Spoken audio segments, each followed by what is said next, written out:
This channel does not promote any violent, harmful, or illegal activities. All content provided by this channel is meant for an educational purpose only. Top quality और consistent performance के लिए सिर्फ silver pump नाम याद रखना। শুরুতে আমাদের যেদিকে নজর থাকবে সিবিআই চেয়ে হাইকোর্টে কালীগঞ্জে বোমার বলি তামান্নার পরিবার পুলিশি তদন্তে আর ভরসা রাখতে পারছেন না তামান্নার বাবা মা 24 জনের নামে এফআইআর হলেও এখনো পর্যন্ত 15 জন অভিযুক্ত অধরা রয়েছেন আমাদের সঙ্গে রয়েছেন আমাদের প্রতিনিধি মহাদেব রয়েছেন মহাদেব এই মুহূর্তে তামান্নার পরিবারের লোকজন অবশেষে তারা সিবিআই এর দ্বারস্থই হয়েছিলেন কেন না পুলিশি তদন্তে তাদের একেবারেই আস্থা নেই দেখো প্রথম যখন গ্রেফতার হয় 9 জন সেই ক্ষেত্রে কিন্তু পুলিশের উপর আস্থা রেখেছিলেন এবং ভরসা রেখেছিলেন কিন্তু শেষ পর্যন্ত বলা যেতে পারে এখনো পর্যন্ত তিনি আর কিন্তু ভরসা রাখতে পারছেন না তার কারণ তিনি উচ্চ আদালতে আবেদন করছেন সিবিআই এর জন্য কারণ তার যেটা দাবি যে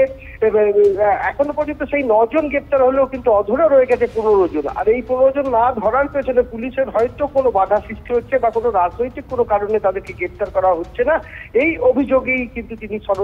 তিনি কিন্তু আদালতে যাচ্ছেন এবং উচ্চ আদালতে তিনি কিন্তু আবেদন করবেন আজকে সিবিআই এবং যাতে ন্যায় বিচার পান পরিবার এবং সেই দাবিতেই কিন্তু তিনি আজকে উচ্চ আদালতে কলকাতার উদ্দেশ্যে রওনা দিয়েছেন একেবারেই ধন্যবাদ তোমাকে হাইকোর্টে যাচ্ছি বিচারের জন্য বিচারের আশায় যাচ্ছি বিচার পাওয়ার জন্য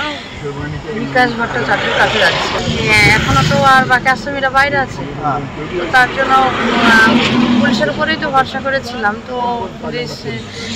গাউনকে ধরার পরে তার কোনো আসামি ধরেনি ওই জন্য আমরা যা কিছু করার যতদূর যাবো আমি আদালতে যাচ্ছি এখন বিচারকের কাছে বিচার চাইতে যাচ্ছি আমি বিকাশ রঞ্জন ভট্টাচার্যের কাছে তো আমি বিচার চাই এখন ন্যায় এখনো অনেক আসামি আছে এখন ওই আসামিকে ওখানে কেন ধরা হচ্ছে না তার জন্য বিচার চাইতে যাচ্ছি জানেন তো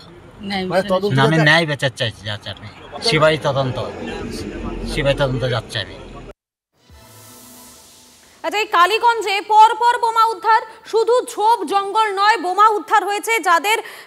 বোমায় ছোট্ট তামান্নার মৃত্যু হয়েছে তাদের বাড়ি থেকেও পুলিশের বিরুদ্ধে নিষ্ক্রিয়তার অভিযোগ তুলেছেন তামান্নার বাবা তামান্নার পরিবারের সঙ্গে এদিন সাক্ষাৎ করেন অধীর রঞ্জন চৌধুরী 11 দিনে 87টা সকেট বোমা উদ্ধার তাও 150 মিটার বৃত্তের মধ্যে যা ঘুম উড়িয়ে দিয়েছে নদিয়ার কালীগঞ্জের মোলান্দির বাসিন্দাদের কালীগঞ্জ বিধানসভা উপনির্বাচনের ফলাফল ঘোষণার দিন বোমার আঘাতে নাবালিকা তামান্নার মৃত্যুর ঘটনায় আলোড়ন পড়েছিল রাজ্য রাজনীতিতে তৃণমূল প্রার্থী আলিফা আহমেদের জয়ের খবর আসতেই জায়গায় জায়গায় বিজয় মিছিল বের করে তৃণমূল অভিযোগ এমনই একটি বিজয় মিছিল থেকে বোমা ছোড়া হয় মোলান্দি গ্রামের বাসিন্দা হোসেন শেখের বাড়ি লক্ষ্য করে বোমার আঘাতেই ঘটনাস্থলে মৃত্যু হয় তার 10 বছরের মেয়ের বোম ছুঁড়ে রক্ত নিয়ে ওদের উল্লাস করা মিছিল করা ওইটাই ওদের আনন্দ আবির ওরা রক্ত নিয়ে আবির করে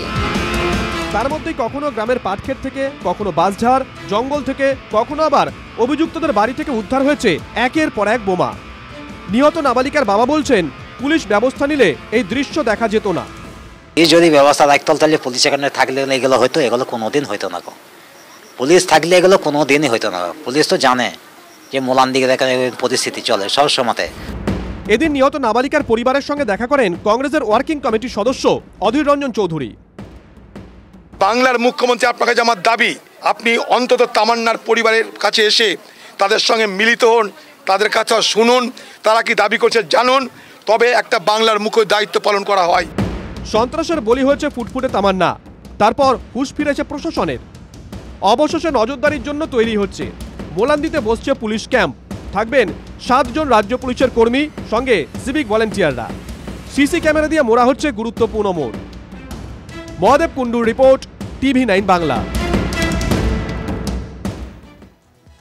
আর এই কালীগঞ্জে পরপর বোমা উদ্ধারের ঘটনায় শাসক দলকে নিশানা করলেন এবারে দিলীপ ঘোষ